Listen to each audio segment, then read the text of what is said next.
item. Today is Tuesday, September 5th, 2023, and this is the Teaching and Learning Committee meeting for the School District of Waukesha Board of Education.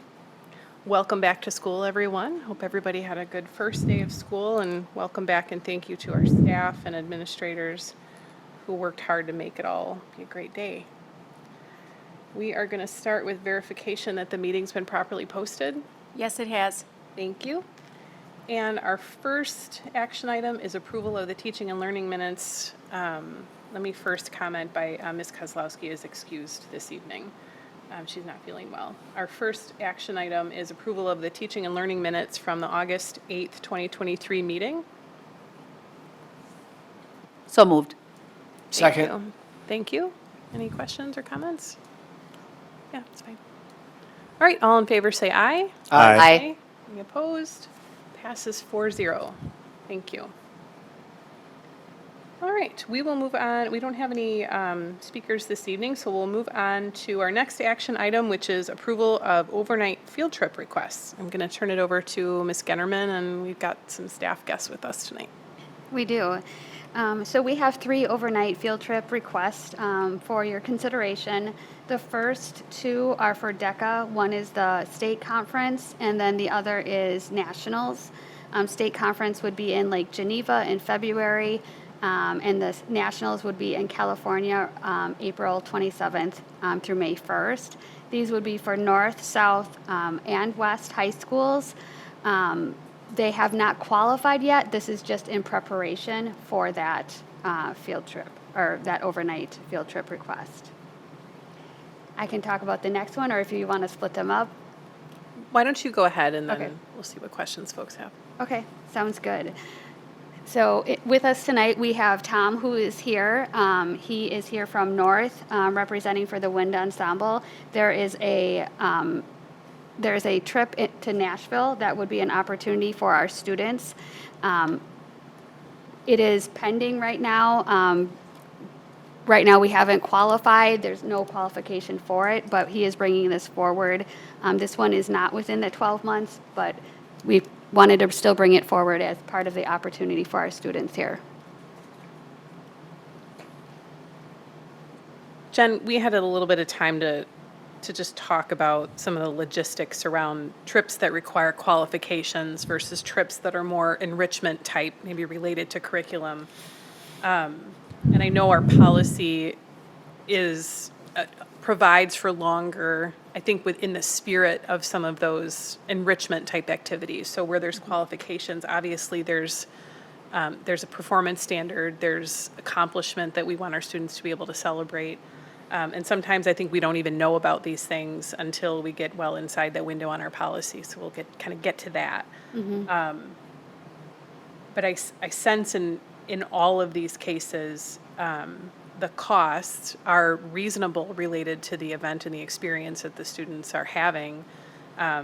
It's the only issue comes in terms of timing, which is, from my perspective, not an issue just because of the nature of the trips. But I guess that wasn't a question, it was more of a comment. But do you have any response to that in terms of timing of things? Yeah, that really is it. Sometimes we do know of things in advance and sometimes we don't. But with the policy and maybe future conversation, we can look at that and adjust that so that we can just have good opportunities for all of our kids and be a little bit more responsive. Our policy is 12 months in advance, so that is a little tough. Sometimes we don't even know what we're doing 12 months in advance. Sure. What questions do any of you have about the field trips, if anything?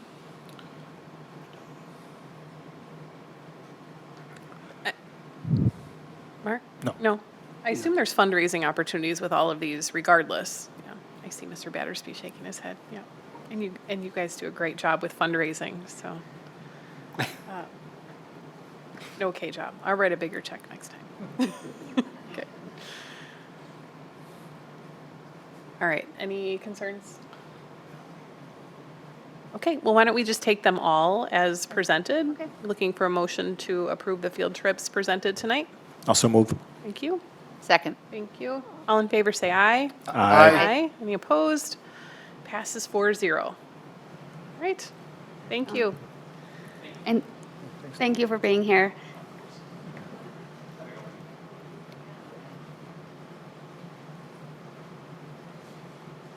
All right. I have to get back into my agenda here, but I know what's next on the agenda. Next on the agenda is actually a discussion on Board Policy 2340. Because as we've been preparing for these meetings with respect to field trips for the last few months,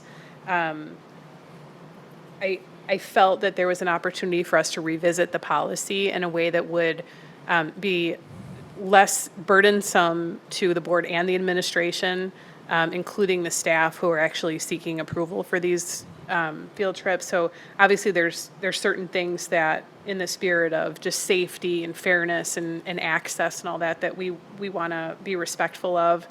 But I think there maybe is some precedent for giving some of that authority back to our administrators and staff. So I think Dr. Siebert and Ms. Gennerman are going to share a little bit with us about some ideas, and then we can see if there's an appetite to take a swing at making some modifications here.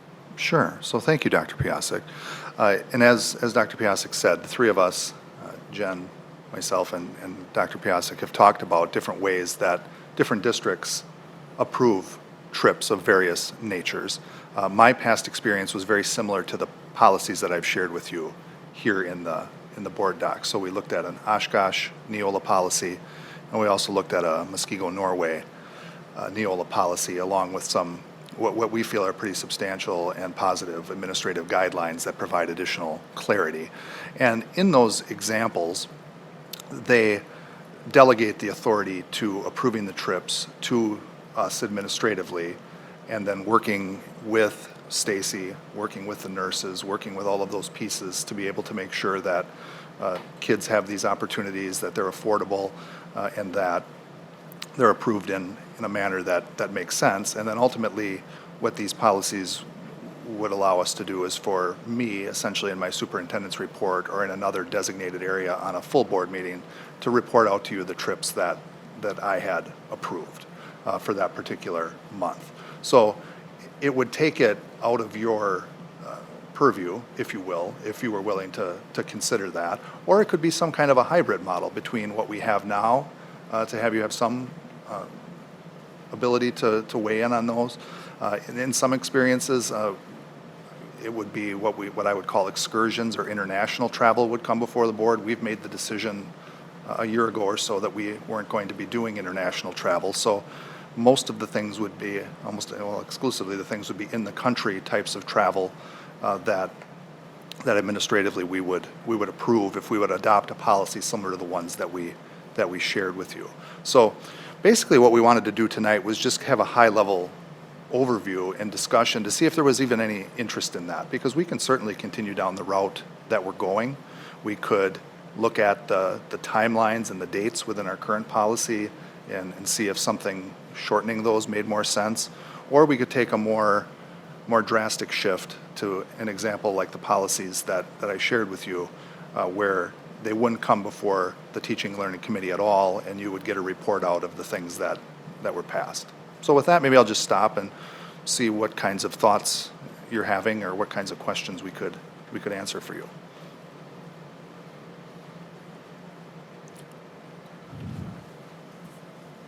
Just to clarify, I guess, so all the decisions would then go to administration.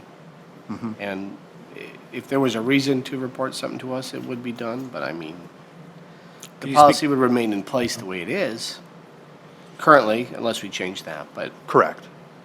Yeah, if you had a desire to go down a path somewhat different than what we have, what we would propose is we'd bring back a draft policy to TNL next month for you to be able to consider. And I'd be interested, I think we all would, in if you liked any of the things you saw in either of the other district example policies, or you felt like those might be able to be Waukesha-ized, if you will, and work for us.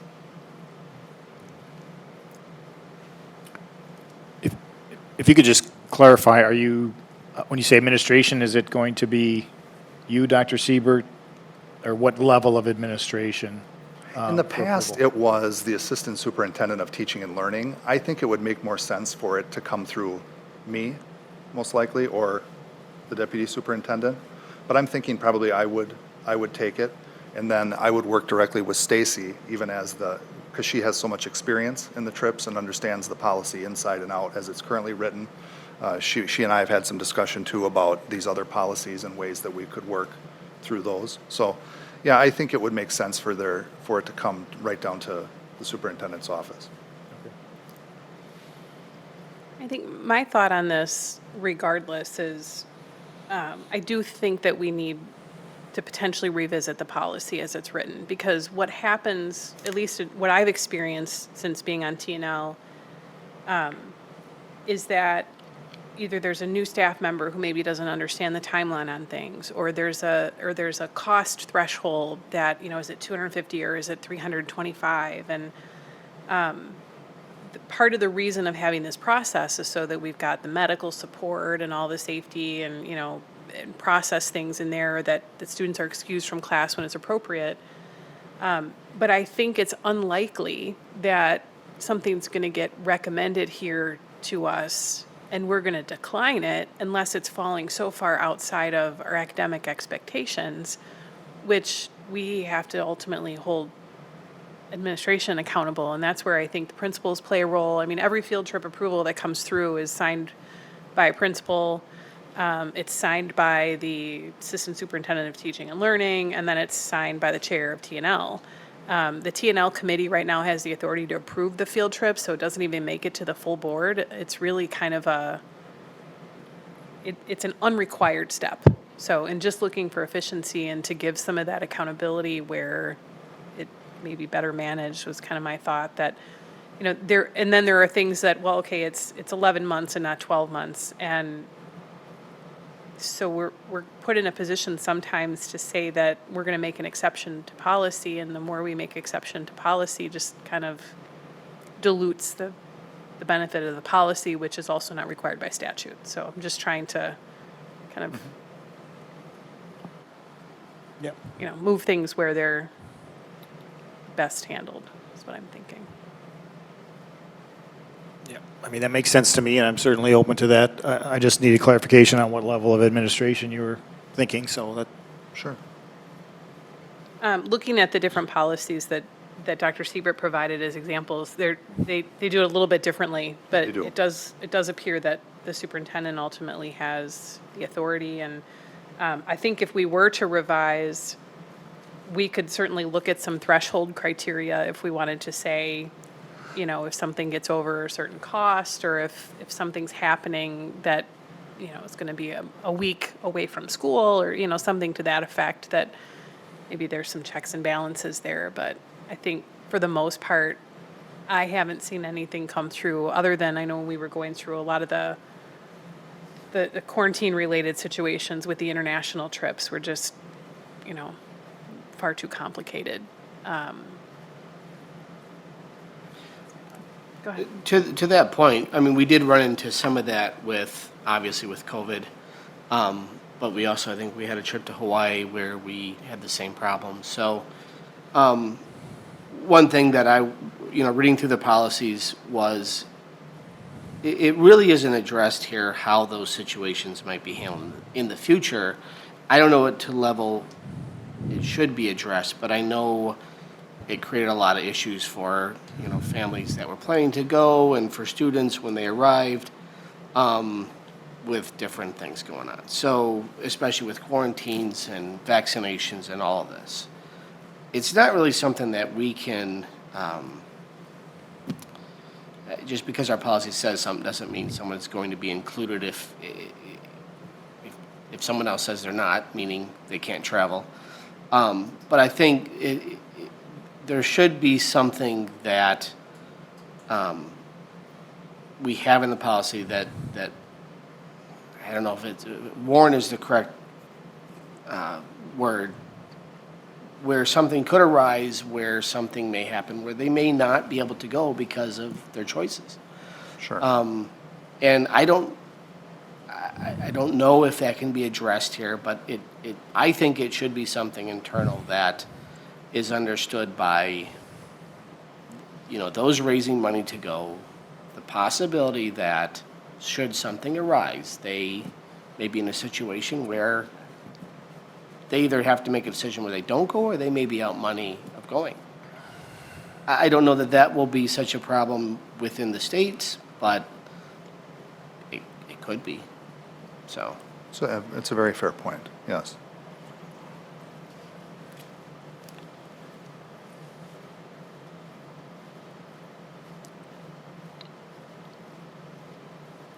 Mrs. I Koenig? just want to add too that I think decisions like this are probably best made closer to home, if you will, closer to the actual school administration, and then ultimately, Dr. Siebert being the final approval. If something big should arise where we feel maybe a little more of a board perspective or, idea sharing, we could always have the chair of the T&L committee bring it to a meeting and we can have that conversation. But again, many of them I don't think warrant such a conversation really. So I'm definitely in more of agreement with keeping it a little bit more, with the administration. It's a great point, Mrs. Koenig. In one of them, and I don't remember which one, it does talk about how the superintendent can, elevate to the board if there are concerns. And I think we could definitely include something like that where that could be possible and would happen. Or just a brief mention that if should something you feel maybe you'd like more perspective, you would like the board's opinion on it, to weigh in, it could be elevated, escalated, whatever you want to call it. But, Yes, yeah, but those would be the few and far between, I'm sure. right. Yeah, no, it's a good suggestion. Yeah, I think the main decision there is it entirely up to the superintendent's discretion, or do we want to consider some type of criteria as well? I don't know, but Sure, it's fair, yeah. I'll find the line that's in here that has that, if we're interested in drawing up some options, and we could definitely put that in where there would be, and maybe it's things like a Hawaii and Alaska, things like that where it's a little bit farther. Maybe it could be, maybe it's something that isn't necessarily curricularly related, but sometimes we've had trips that are summer trips by a teacher that kids can sign up for, but they don't really have a connection to our curricular process. Maybe those types of things would still come here, and we could figure out what's the sweet spot there. Like maybe club-related things, or, yeah, I think we could talk more about that. Sure. Yeah.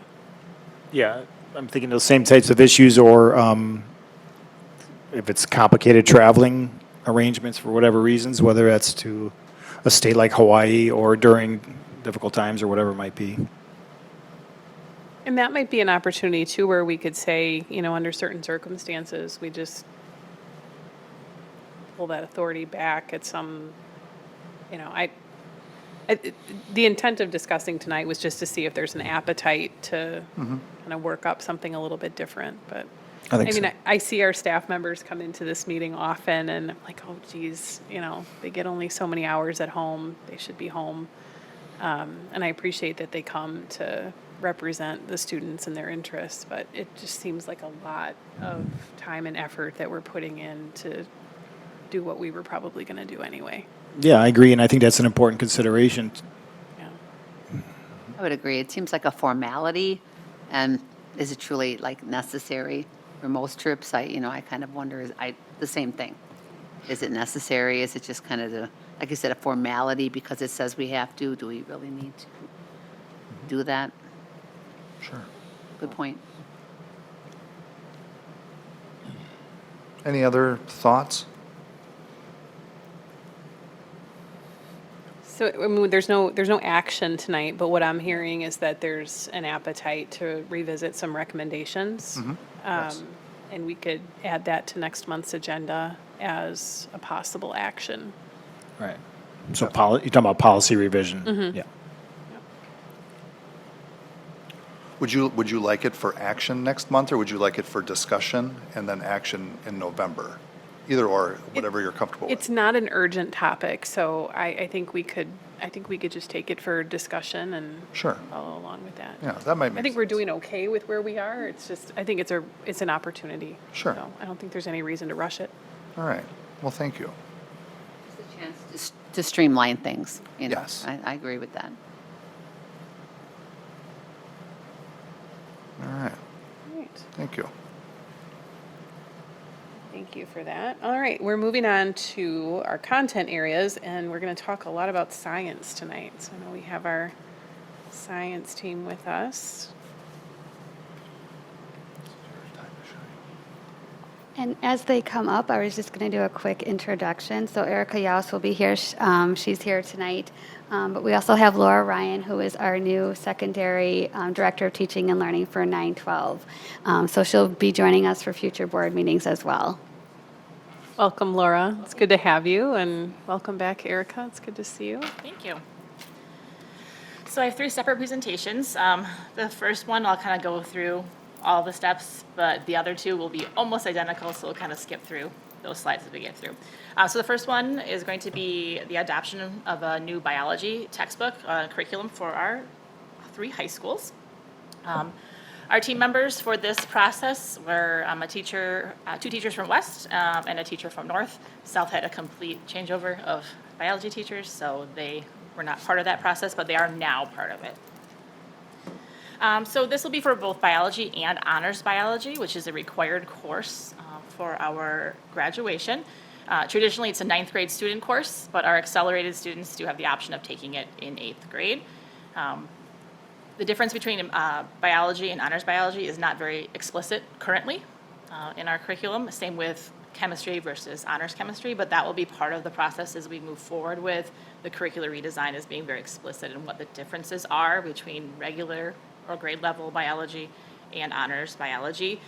The goal being that if a student chooses to take biology, that doesn't hold them back from taking AP biology or other courses later, meaning they don't get extra content in honors courses. They're just digging deeper, or they have a higher rigor level in the skills, so that we're not limiting students on a choice they made when they were 14 for something they might want to do when they're 17 or 18. The reason we are looking for a new curricular resource is we don't currently have one. We need materials that support the standards that we have right now, and to support the teachers in providing this curriculum to our students. Right now, they're finding everything themselves, and we want to make sure that we can help support them in that process. In 2021, the DPI science program did a survey of all of the districts in the state, and of the districts in CESA 1 that responded, 20 of the 29 also were using locally created resources, so they were in the same boat as us. Looking at the overall responses, PLTW, Houghton Mifflin, and McGraw-Hill were the main ones that people usually went with.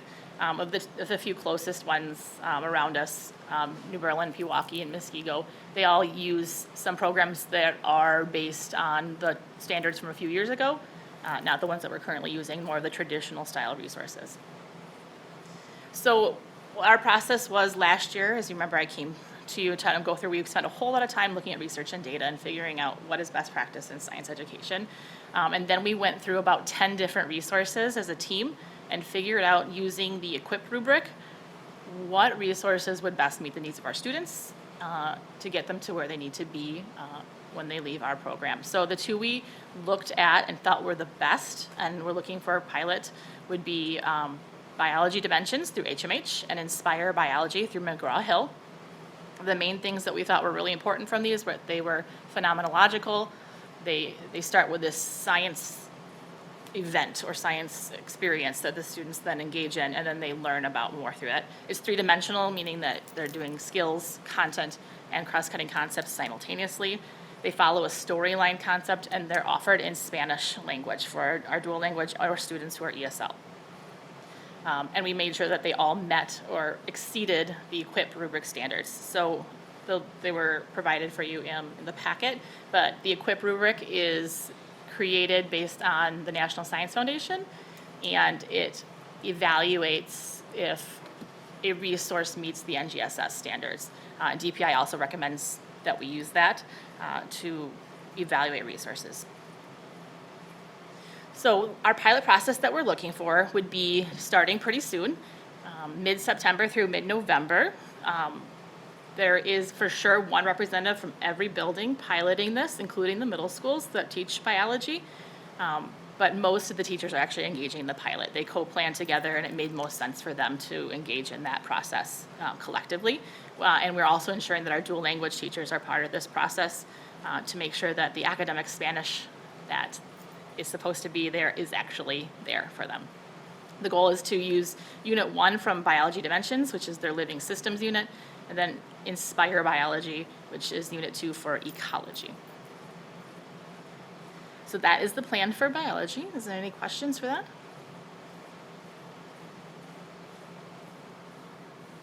Mr. Zenobia? Did I hear you say that it's going to be piloted everywhere? All 3 high schools, yes. All 3 at the same time? Okay. Oh. Okay, good.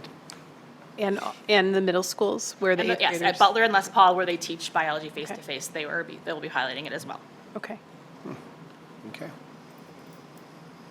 I have a question, and I feel like I should know this, but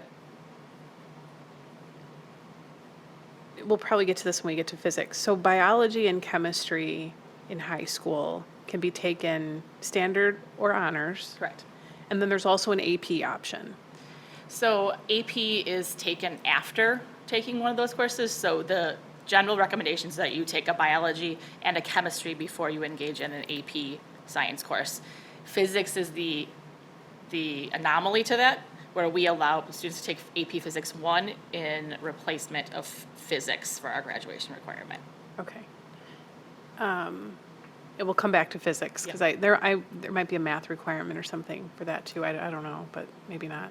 So the math requirements, the only real requirement is that if you are taking biology as an accelerated option, that you're taking math 1 minimally as an 8th grader, so that you're not getting to chemistry or physics and not having the math that you might need for those courses. Okay. So how full are the honors classes versus the not honors? So it depends on the high school.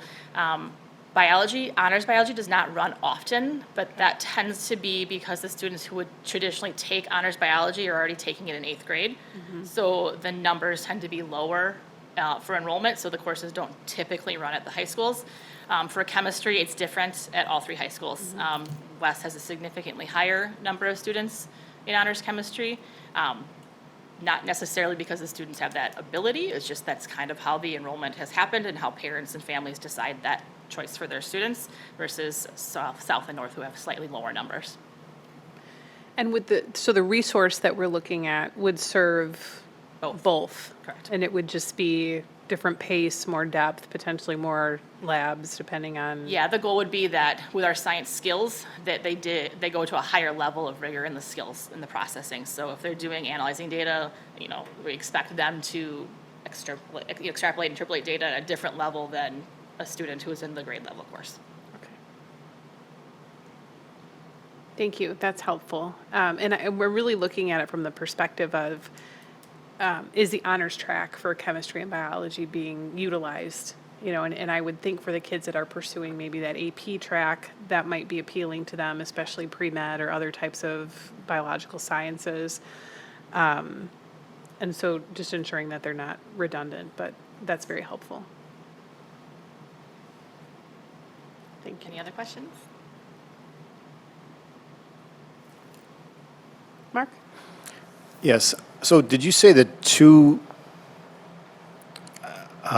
texts we're using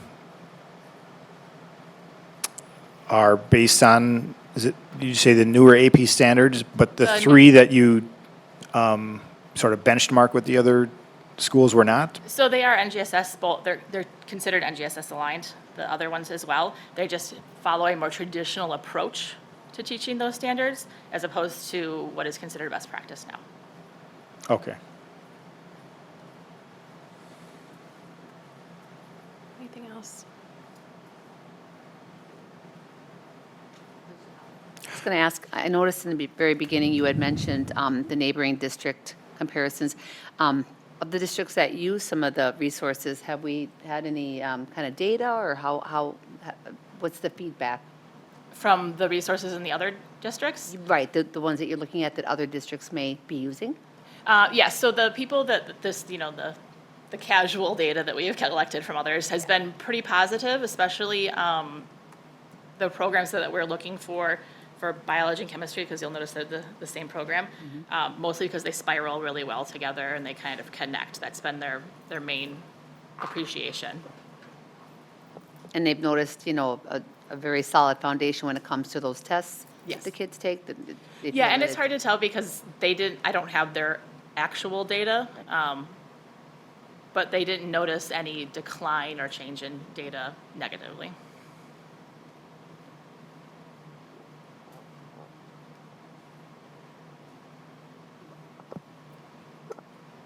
Well, I guess the next obvious question is, what are the next steps with the pilots and then coming back with pilot feedback and a recommendation? Yep, so the goal is to have the pilot for biology done, all of them, and by end of November, with surveys and all of the data collection through that by December, so that we have an idea of what we're going for. So in January, we'll come back with our discussion item, and February with our action item. Great. All right. Sounds good. Thank you. It's exciting to be looking at a formal resource. We're very excited. Hard to believe we've gotten this far because I think our outcomes are pretty good in biology and chemistry. Yeah, our so. science data has been pretty good, so we're excited to see what our teachers are able to do with support and access and more for them. That's great. All right, chemistry. Chemistry.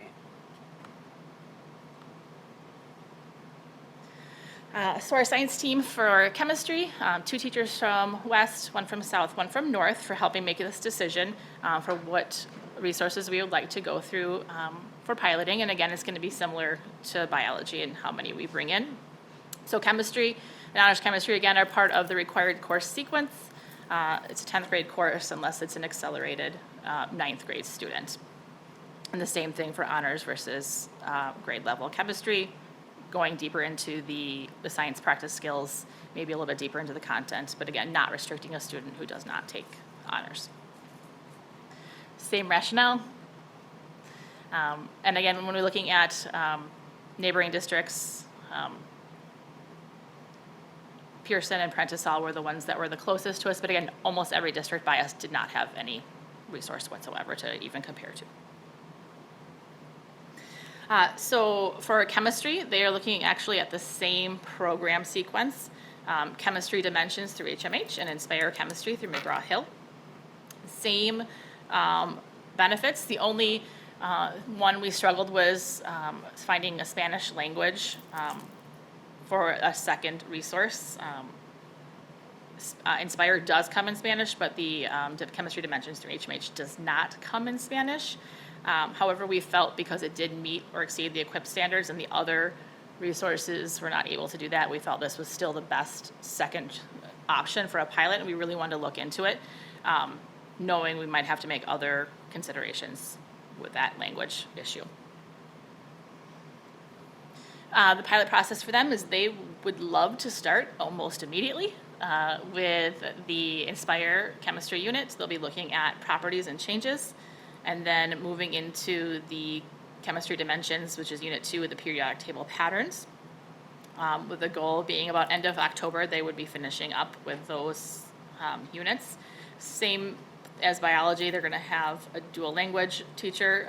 We only teach dual language chemistry at one school at North, but he'll be part of it and making sure that every building has at least one representative, but they will be doing a lot of the co-planning, so almost everyone will be engaged in this pilot together to gather that data and during PLC time go through that.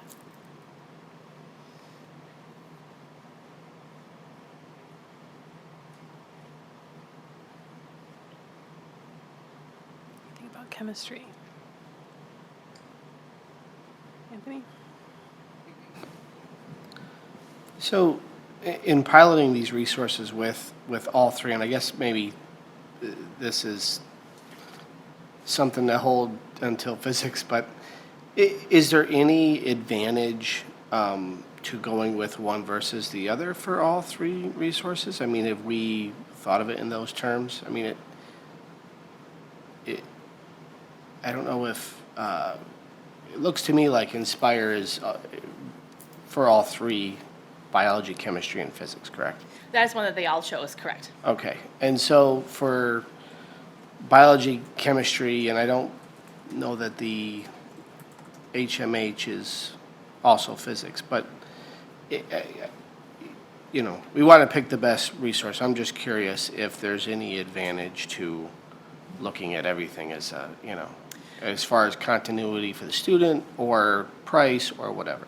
From a logistics standpoint, obviously, it's a lot easier if we pick a system that students would go through, both from a technology side, from a teacher, from a student side. We wanted to make sure we entered the process with allowing each of the courses to kind of look at theirs individually, because they're such discrete courses with different ways of instructing and understanding and assessing. Would it be amazing if they all chose the same one? Yes.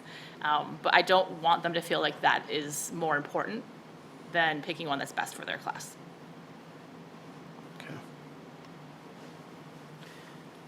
So just a curiosity, I know when we did the middle school science curriculum a year or so ago, a couple years ago, year and a half ago maybe, I can't remember now. I think so. Not that long ago.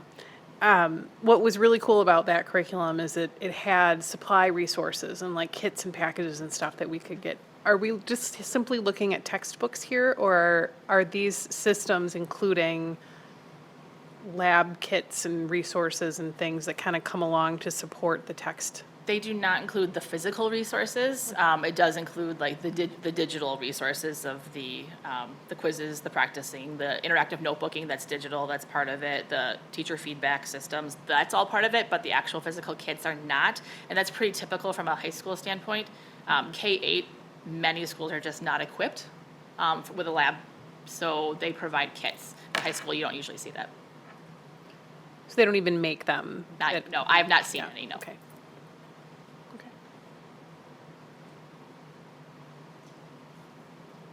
Anything else? I just have a question. Within the high school budgets itself, though, like the school budget, is that where the funding for the kits would come out of? More or less an expense within So the? any consumable material or Right. those are handled by the building Okay. level. Unless it's a major overhaul, then we do include that in our budget. So with middle school, we did add a budget item. It just depends on what we go with, but I would hazard a guess that every high school science department has everything they'll need for any of these. That's what I was wondering. Okay.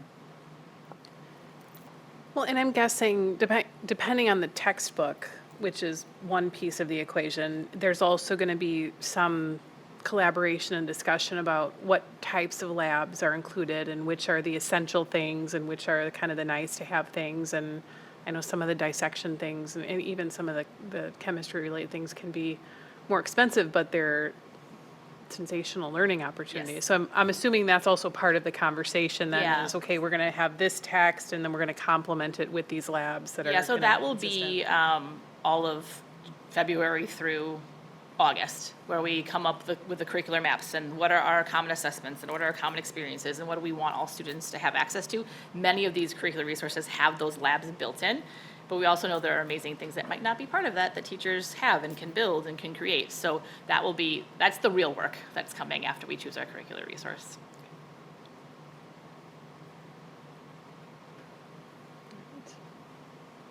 I'm not seeing any other questions. So similar with this, the timeline is Yep. fall pilot and back in. Goal to come back in January and February. Wonderful, thank you. And now moving on to physics. All right. So this is just for physics, not AP Physics. AP has its own textbook, its own curriculum through College Board, so this will be just for the physics courses. We had a teacher from every building again, same process as all of the others.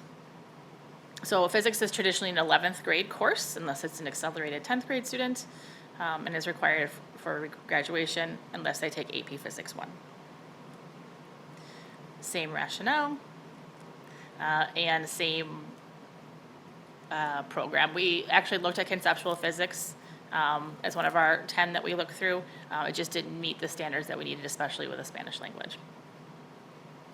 So these are the two that we are looking at for consideration for pilot for physics. Inspire Physics, which again, you'll see Inspire through all of our courses, and they are also looking at active physics. all of them have Spanish language, all of them have the storyline, and met the needs of the EQUIP rubric standards, which we felt were really important. So the pilot process for physics, again, beginning right away, early September through the end of November. They're actually taking a break between their pilot units just because they wanted to make sure that the Unit 2, they didn't feel as strongly about. They wanted to make sure they were doing something else. So that's what they're going with. And then finishing up by the end of November for them. So again, using the December as our timeline to finish up with the data collection surveys, come back in January and February for the decision on that.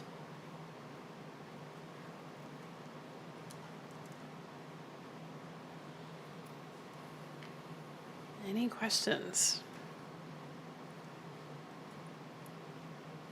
It doesn't look like it. I think we're just probably eager to see some of the results of the pilots and see how the teachers are feeling about the resources. And will we get copies of the resources or not until you have a final recommendation? Usually it's when we come for January, but if you're interested, I'm happy to get them ahead of time. Well, it is science, so. I mean, I got a lot of them in my office. You let me know. I might be the only one chomping at the bit on that one, but we're ready. I don't think we've read a textbook in a few months, so excited. All right. Well, thank you. This is obviously a lot of work for you all and for our staff, and also, you know, I don't underestimate the students who are going through some of the pilots as well. So it's exciting to see, and thanks for doing all of that. All right, thank you. Thank you. Right, we have one item under other business tonight. We'll be coming back around to the library plan that we talked about last cycle, and we'll be talking about the purchasing process for common school funds. So, Mrs. Gennerman. Yes. So at the last two teaching and learning committee meetings, we discussed and then ultimately approved the 3-year library plan. At that time, Elena Copeland was here with me, and she's joining me again tonight, representing the group. For tonight, what I prepared really was the presentation that really gave some background into common school funds. I think sometimes as we talk about the funding, some people will ask, can we use it for certain items in the classroom or different ways throughout the district? And so I just wanted to share a little bit of background around the common school funds and just how it can be used. Like I shared in the presentation, it is limited to library books, instructional material for school library, and school library computers. One thing it also, the requirement also ties us to ensuring that our purchases are in line with our long-term plan. I'm pulling up the presentation. And so now that we have that 3-year plan, it's easier to focus our budget priorities.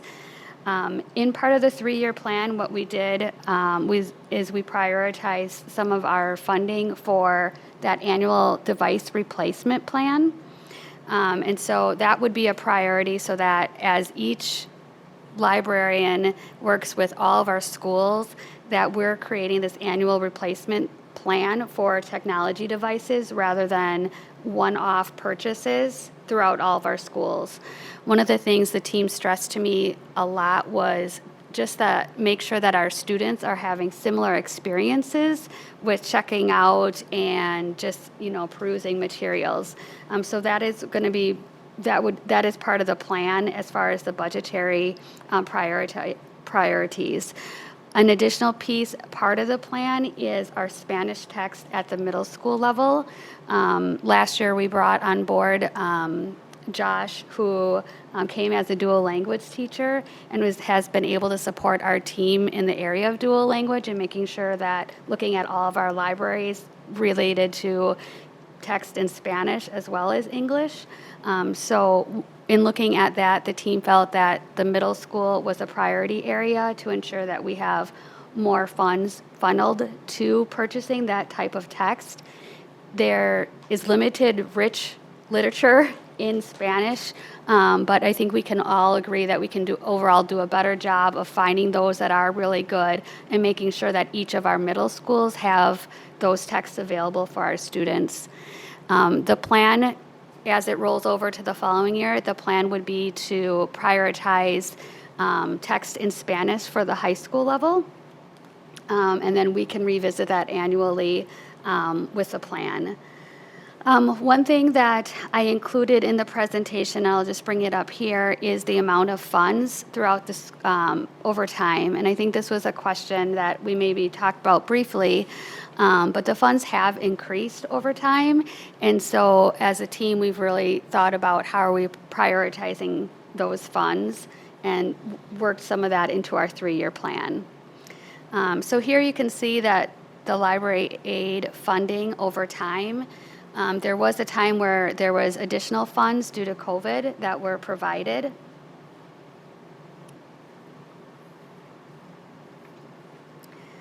So these are the funds that have been laid out since the 2017-18 school year. One of the things we wanted to talk tonight about was the purchasing process. We had some changes last year, and so we continue to work through and refine those changes.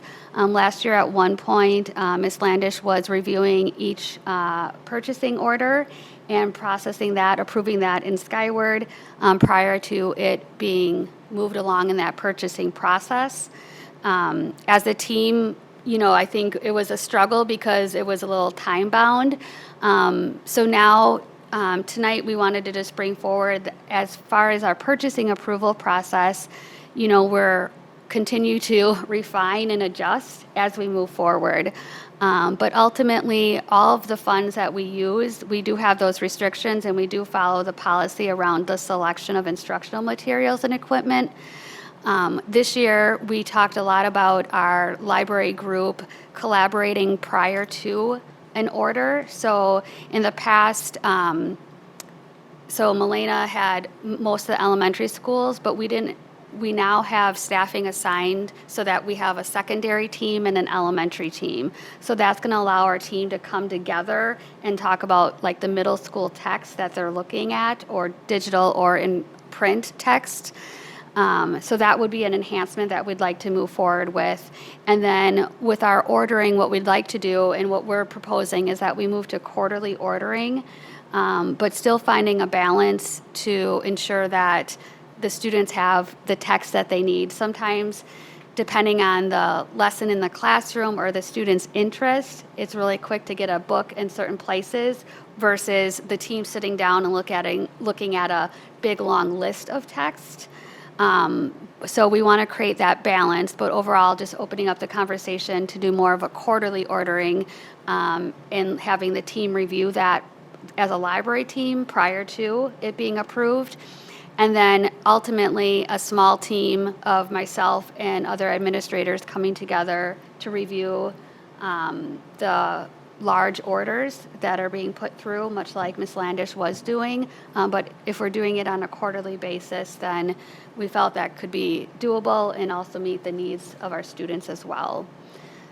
Jim had done some research into the AI piece of just looking at different tools for that. So that's always a piece that we can investigate a little bit more, but really just wanted to share the kind of where we're at with things, as well as just open up and have a conversation around that. I'll maybe start. I mean, I know we're acquiring thousands of titles every year. So, and having done that previously on a rolling basis, that's obviously been a lot of hands-on work, and I appreciate all that everyone's doing, Copeland in particular, and your colleagues. And, when moving to a quarterly cycle, I think there's obviously some process benefits to that. I know that there are some situations where kids might get into a series, right? And that next book in the series is, whether if it's not available interlibrary loan, then, and I've been in that situation where you've got a fourth grader who just wants the next book. And I'm thinking that those are scenarios that might kind of run up against the quarterly thing. I think the intent is to try to go through the process a little more deliberately. And then, so I don't know if you thought about what some of those, like, more time-sensitive situations might look like. I would assume if they're classroom-related requests, some of those lists are curated in advance, but. So when we talked about, am I close enough? When we talked about, we were the ones who kind of came up with that, the media specialists. And one of the things, as it says in the bullet there, it says allowing the media specialists to meet the needs of staff and students. So it never fails that we get some kind of request, either something got damaged or we just need extra copies of something. I have 2 authors already scheduled to visit this month that are coming like right now. And so we'll probably purchase copies of those books. And so the decision we made as a group is that we're still going to run that by each other. And we're going to make sure that we're all comfortable with that purchase. You know, so that's going to be handled by an email. It'll be 2 or 3 titles probably at the most. And, you know, either Josh and I will handle that at the elementary level. The other 3 will handle it at the secondary level. And then we'll pass that on and hopefully get something done. You know, in the past, we could usually do that in a day, like with an Amazon order. This will just give it an extra day. We'll still probably order it through something like Amazon, and it will still come to us pretty quickly. Okay. And I really just appreciate the group for having the conversation. One of the library media specialists had a picture of a student who was so excited about the book they were reading and just needed the next one. And it just is a nice reminder of, you know, that's why we're here, and, you know, just to spark that love of learning and reading.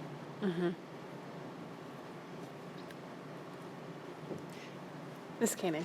So I guess what I hear you saying then is there is some wiggle room. I mean, with regard to that quarterly order, whether the librarians have a little sheet on the side of the desk and kids come in and, hey, you know, are we going to get this in? And they kind of keep that running total of those hot topics, or those hot books. And then within that order, there'll be room to be able to order some of those Yes. miscellaneous ones. Right. So, like Josh and I can't speak for the secondary. I haven't been at secondary for a couple of years, but Josh and I work with our aides, because being in 6 buildings, we're not there all the time, but the aides have, from each of us, a list, a Google Doc that they can add titles to. For those titles, they would, you know, that would be something that would appear on that quarterly order. It's the, you know, I need the next one in the series, or this book got damaged, or this teacher wants these 2 kids to read this and we only have 1 copy. You know, that's where something that would happen a little more quickly, and it would be small amounts of titles. So, yep.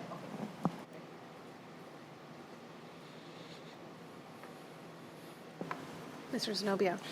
So one question on the spending, if you will, of the areas that you laid out here, device replacement, digital resources, text and Spanish. What's kind of the percentage breakdown of that we anticipate to spend in the next 2 years? Do we have just an approximation or what we've spent in the past in these areas? Thanks. I don't have a percentage off the top of my head, but the idea that we are creating like a kit of like what every school will have, it's going to be substantial amounts for all of our schools. We started that last year when we got devices for our library aides, because we found that even though people were in the same role, they didn't have the same tools and resources. And so I'd have to look back at exactly like how much it was, but we would still be in the development stages of right now of what is needed for that, but that would be a substantial amount. And then the Spanish text, we don't have a specific amount or percentage. We just know that as a team, we want to prioritize that. And now with our secondary and elementary structure, and then Josh really helping with that, we want to make that a priority, and so that we all agree that we are enhancing that and putting money towards that before we buy, you know, some of the other texts that that might be new or something like that. But I can work more with the team and kind of bring back some ideas. I know Josh did some work around like what percentage is currently spent, and it was really low. But that's also not the best literature is always found in Spanish text. So we probably need to do a little bit more work around that. But I can work with the team and kind of come back with some estimates. But for sure, the device replacement plan, every time we add something onto that cycle, it will be a substantial amount. But that will allow our schools not to individually, they won't have to individually purchase things when tech like is outdated. So right now that's individually based per school, and if it's a priority at that school, where we want to do that as a system so that everyone can have the same resources. So that part will be substantial, but once we get that actual kit together, we can have an estimate and bring that back for you.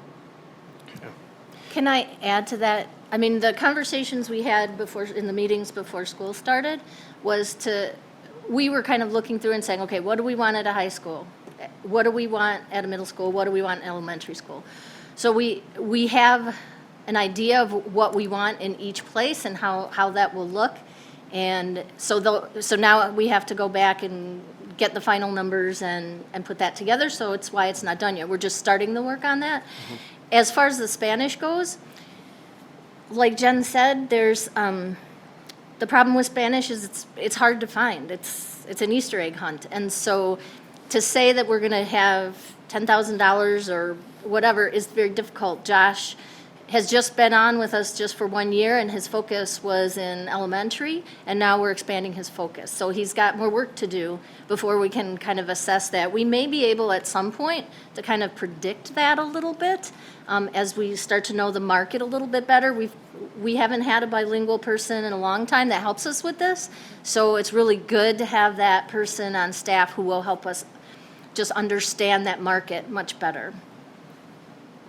Well, one of the areas that I'm in, you say a majority of it, and I believe that. I'm just trying to get an idea of. It seems looking at the library plan for these three years, we're trying to invest that money more wisely, if you will, and put it to places where it really can benefit the students, which is great. I'm all for that. In addition to that money being spent, are we going to be purchasing the same amount of books each year, less, more? I mean, just generally, I would think from what I'm hearing that we're probably going to have less funds. We're going to purchase less library books overall as far as just titles that we normally would. You know what I'm saying? I guess I'm just trying to get a sense of what's coming in. Is it going to be more or less, about the same? So you got to remember that last year was an anomaly for us. We've never had that kind of a budget before. So it was as big a surprise to us as it was to everyone else. We kind of knew it. We kind of had heard that it was coming, but we didn't know what those real numbers were. So now that we kind of know what to expect, it's easier for us to plan for that. So for instance, I was just going through the orders that came through at the very end of the year. We didn't even get them on the shelf yet. They kind of came in the building and it was time to leave. So in some places, what may happen is that well-loved text will be replaced more often. So there'll be replacement of really popular stuff. I know in the elementary, Dr. Seuss, right? He's super popular. For one, I just bought this whole entire collection. It's probably about 30 books of Fly Guy titles, okay? Because those just die because they're circulated so often. And so what this will allow us to do is sort of renew our collections with, like I said, well-loved titles, as well as seek out what's newly coming aboard. I would say that probably, I guess I don't have like actual numbers, but in the past, we've sort of focused more, I think, on what's new and what's out there. And I think what the Common School Fund amounts that we have right now coming in will allow us to do is have a better looking, updated collection in some cases. And like we've said before, we've just got brand new curriculum where we haven't had curriculum before. And so it's going to behoove us to look at, in fact, I was just working in one of my schools today and I was asking the aide, do they come and get these books? And she was like, well, not really. And so it's really going to help us when we start with the collaborative piece of our library plan, where we're working with the coaches and finding out really what are teachers and kids going to come to the library looking for their class projects. Obviously, with interest, we kind of know that from what's going out. But to help support what's going on in the classroom, too, I think we're going to be updating a lot of that because, like I said, of all the new curriculum that came in the last year. One more follow-up to that. So I know I've asked this question in the past. I don't remember the last time I asked it at the boardroom, but as far as the books that students are actually reading, is there a sense or an analysis ever been done, or can it be, is there a record of what is actually checked out? So, and so you're going off of that to replace things or phase things out? I mean, I've heard pieces of this for a while now, so I'm just trying to understand to what level is that information available and is it being used? Yes, absolutely. Just this morning, while I was going through the pile on the shelf with the aide and said, are these books really being used? I can run a report that tells me how old the book is, how many times it's been checked out in a certain period of time. I can adjust that period. I can make it 5 years. I can make it 15 years. So we're constantly doing that. We're doing that to decide, I often get a sense just from hanging around the kids and talking with the teachers about what they want. I have a sense of it, and the aides can give me a sense of it, but I can pull up that data and make a decision that way. I've made decisions I probably won't get any more of this series because it's not really popular that much anymore. If I could update it, maybe, but if I can't, it's probably not worth, nobody's checking it out, it's probably not worth trying to get something new. So yes, we use that data all the time. It's a very easy report to run. Okay. I would just also add to that the size of the library also impacts that. So if you look at our different schools and the different sizes, some places can only house so many books, so they are weeding books more frequently to get, if there's new interest and like jazzy titles or whatever, to make room for that, where some things can stay on the shelf a little bit longer if it's a larger space. So the space is a part of that equation as well, but the weeding is something that they're always doing on a regular basis. Just to give you an example, last summer, we collected 9 pallets stacked about 4 feet tall. So pallets stacked 4 feet tall that were donated to a book recycler, basically. They may resell them, they may donate them to other places. And that was just in the last quarter of the year. Most of the books that were on those 9 pallets were from the last quarter of the year. Some of it was about the last half. So one of the things that's really difficult is we had a recycler who we could just drop stuff off. We'd get a box and we could just drop it off locally. But that recycler is doing some renovations and we won't be able to use them for an entire school year. So we're trying to figure out, as we're making room for anything new that's coming in, how can we store the old ones? Because most of these recyclers won't come until they get a lot of, because they got to fill their truck, right? Make it worth the while. The one I had come in July came from Indiana, so.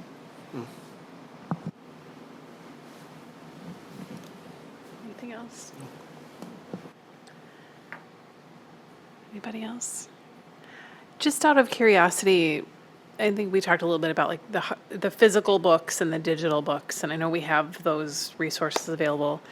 Is there trend more toward the digital? I still struggle to read a digital book, but I see my kids doing okay with it. So what does that look like as far as what we have to actually have space for? Well, if you saw me with my face in the computer, that's exactly what I was doing. I was in our Overdrive collection, assessing materials, and I do this roughly about 1 to 2 times a month, where things will come up, as I think I explained before. Depending on what the publisher allows us, we don't often own a digital book outright. It's usually like a rental kind of agreement, either time or amount of checkouts.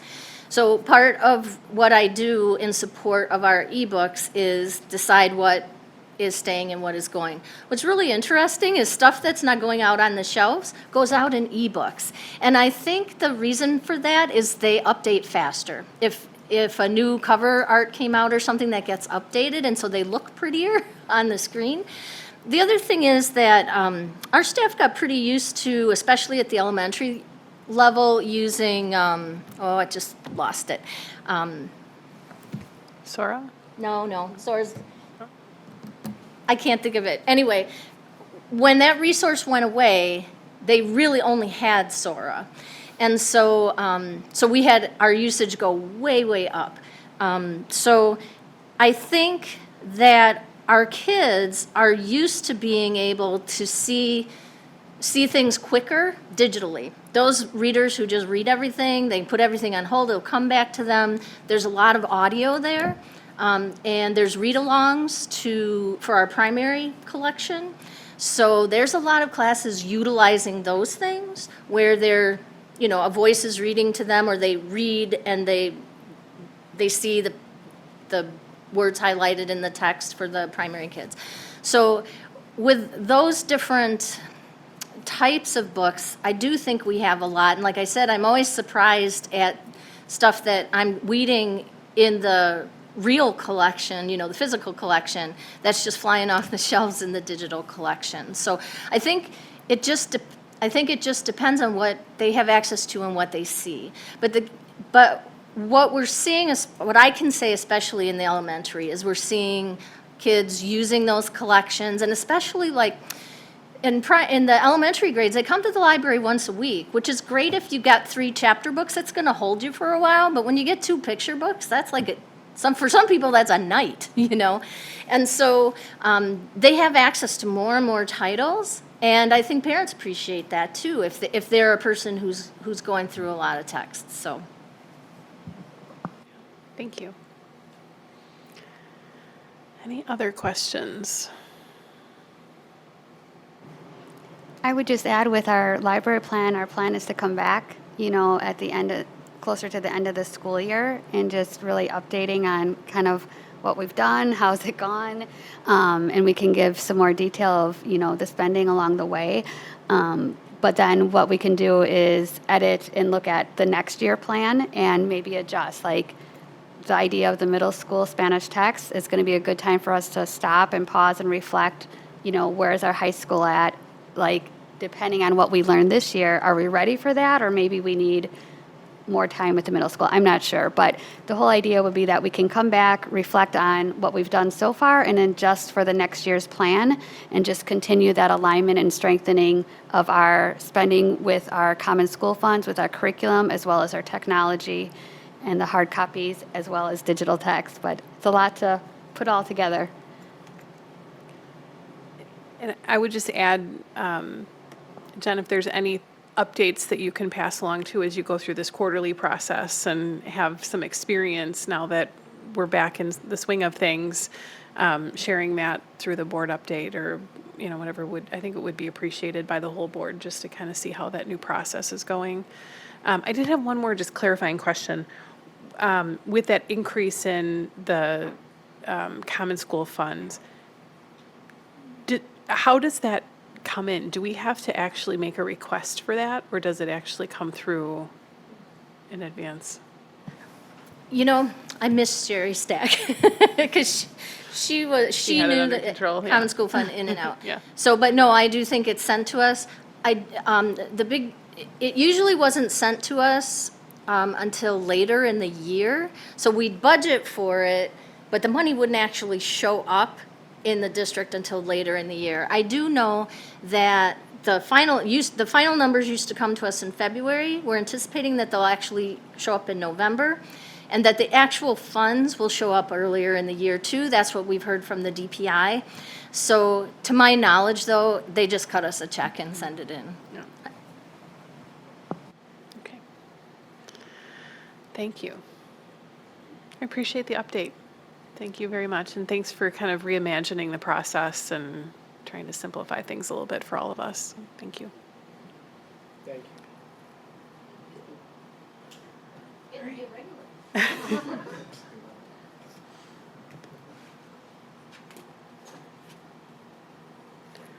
All right, well, that was our last item for tonight. Are there any recommendations for future committee meetings?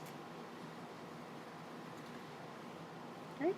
Seeing none, I actually should know this, but I don't. The next Teaching and Learning Committee meeting is the first Tuesday in October at 7 p.m. here in the Blair Boardroom. And with that, we are adjourned. Thanks, everyone. Good night.